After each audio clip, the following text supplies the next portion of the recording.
जय श्री कृष्णा दोस्तों। आज हम महाभारत का एक ऐसा रहस्य लेकर आए हैं जिसे जानकर शायद आपको अपनी आंखों पर यकीन ना हो। अब सोचिए जरा, एक ऐसा योद्धा जिसका जन्म एक नहीं बल्कि दो अलग अलग माताओं के गर्भ से हुआ। जी हाँ, एक माता नहीं है, दो अलग अलग माताएं हैं उसकी। उसे जितनी बार दो टुकड़ों में काटा गया वह हर बार फिर से जीवित हो गया। आखिर उसकी इस रहस्यमयी शक्ति का राज क्या था और भगवान श्री कृष्ण ने ऐसा कौन सा संकेत दिया जिसने कुछ ही पलों में उस अजेय योद्धा का अंत कर दिया। तो आज हम आपको इस पूरी रहस्यमयी कथा का एक एक राज बताएंगे और आखिर में वह सच बताएंगे जिसे जानकर आप भी हैरान रह जाएंगे। तो इसलिए वीडियो को अंत तक हमारे साथ जरूर देखिएगा, छोड़िएगा मत और वीडियो को लाइक कीजिएगा और यह जानकारी अपने दोस्तों और परिवार के लोगों के साथ शेयर कीजिए, क्योंकि हम ऐसे ही रहस्य लेकर आते हैं। तो चैनल को सब्सक्राइब कर लीजिए। तो चलिए शुरू करते हैं। महाभारत केवल एक युद्ध की कहानी नहीं है, बल्कि ऐसे रहस्यों और अद्भुत घटनाओं से भरा हुआ ग्रंथ है जिन पर आज भी लोग आश्चर्य करते हैं। इन्हीं रहस्यमयी कथाओं में से एक है मगध के महान और शक्तिशाली राजा जरासंध की कहानी। कहा जाता है कि उसके जन्म से लेकर उसकी मृत्यु तक हर घटना किसी चमत्कार से कम नहीं थी। यही कारण है कि जरासंध का नाम महाभारत के सबसे रहस्यमय योद्धाओं में लिया जाता है। मगध के राजा बृहद्रथ अत्यंत पराक्रमी, धर्मात्मा और समृद्ध राजा थे। उनके पास विशाल सेना थी, अपार धन संपत्ति थी और बड़ा राज्य था। लेकिन उनके जीवन में एक ऐसी कमी थी जिसने उन्हें भीतर से तोड़ दिया था। उनकी कोई संतान नहीं थी। समय बीतता गया, लेकिन उत्तराधिकारी ना मिलने के कारण राजा और उनकी दोनों रानियां बहुत परेशान थे, गहरे दुख में रहने लगे। अनेक यज्ञ, पूजा पाठ और उपाय करने के बाद भी उन्हें सफलता नहीं मिली, उन्हें संतान नहीं हुई। अंत में राजा ने महान तपस्वी ऋषि चंड कौशिक की शरण लेने का निर्णय लिया। राजा ऋषि के पास पहुँचे। राजा ने ऋषि के सामने अपनी पीड़ा व्यक्त की। ऋषि उनकी भक्ति और विनम्रता से प्रसन्न हुए और उन्हें एक दिव्य फल देते हुए कहा कि इसे अपनी सबसे प्रिय रानी को खिला देना। तुम्हें एक तेजस्वी पुत्र की प्राप्ति होगी। लेकिन राजा की सबसे बड़ी दुविधा यह थी कि वे अपनी दोनों रानियों से समान प्रेम करते थे। वे किसी एक के साथ पक्षपात नहीं करना चाहते थे, इसलिए उन्होंने वह दिव्य फल दो बराबर भागों में काट दिया और दोनों रानियों को आधा आधा फल खिला दिया। उन्हें बिल्कुल भी अंदाजा नहीं था कि उनका यह निर्णय इतिहास की सबसे विचित्र जन्म कथा का कारण बनने वाला है। कुछ महीनों बाद दोनों रानियां गर्भवती हुईं। पूरे राज्य में खुशी की लहर दौड़ गई। सभी को लगा कि अब मगध को उसका उत्तराधिकारी मिलने वाला है। लेकिन जब प्रसव का समय आया तो महल में खुशियों की जगह सन्नाटा छा गया। पहली रानी ने आधे शरीर वाले शिशु को जन्म दिया और दूसरी रानी ने भी बिल्कुल वैसा ही आधा शरीर जन्म दिया। किसी के लिए भी इस दृश्य पर विश्वास करना आसान नहीं था, क्योंकि दोनों रानियों ने आधे आधे शरीर को जन्म दिया था।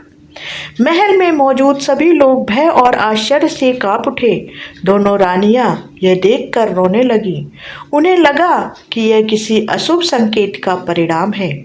भय और दुख में उन्होंने उन दोनों अधूरे शरीरों को महल से दूर जंगल में फेंकवा दिया। लेकिन यहीं से शुरू होता है महाभारत का सबसे बड़ा चमत्कार।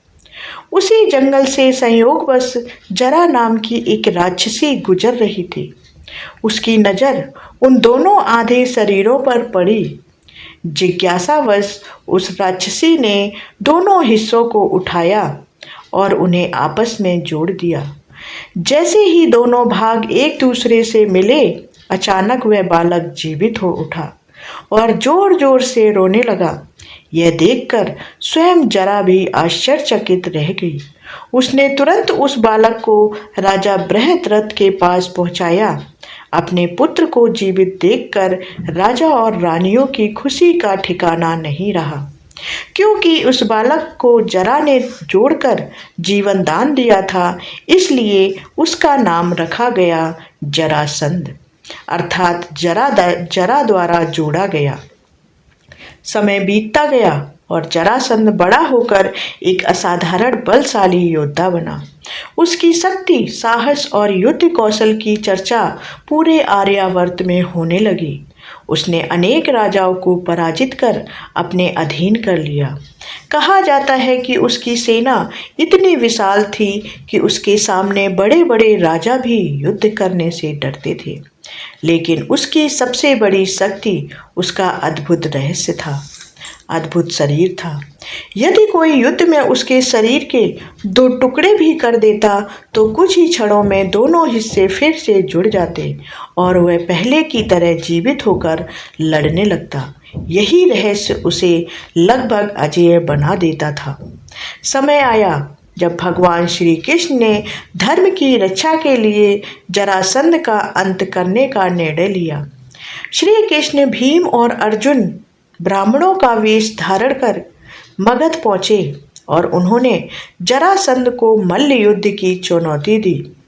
जरासंध ने भीम को अपना प्रतिद्वंदी चुना। इसके बाद दोनों महाबलियों के बीच ऐसा भयंकर युद्ध शुरू हुआ जिसे देखकर देवता भी आश्चर्यचकित थे।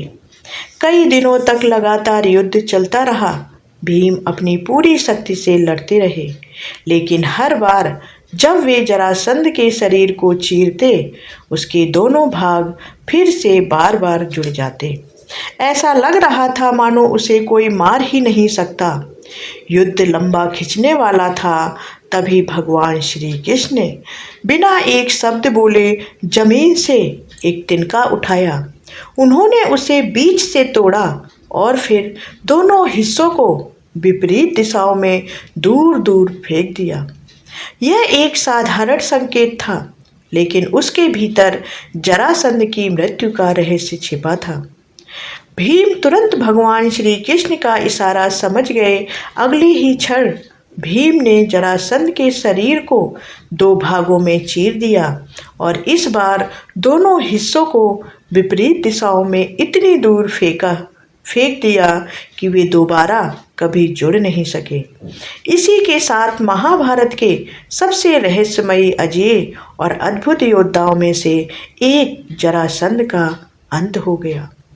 महाभारत की यह कथा हमें केवल एक चमत्कार नहीं बताती, बल्कि यह भी सिखाती है कि संसार में चाहे कोई कितना भी शक्तिशाली क्यों ना हो, उसकी शक्ति का एक रहस्य और उसकी कमजोरी अवश्य होती है। सही समय पर सही बुद्धि और सही मार्गदर्शन सबसे बड़े बल को भी पराजित कर सकता है। अगर आपको यह रहस्यमयी कहानी पसंद आई हो तो वीडियो को लाइक ज़रूर करें, कमेंट में जय श्री कृष्ण ज़रूर लिखें और ऐसे ही सनातन धर्म और महाभारत की अद्भुत कहानियों के लिए चैनल को सब्सक्राइब ज़रूर कर लें। मिलते हैं अगली वीडियो में एक और रहस्य के साथ। तब तक के लिए जय श्री कृष्ण। धन्यवाद।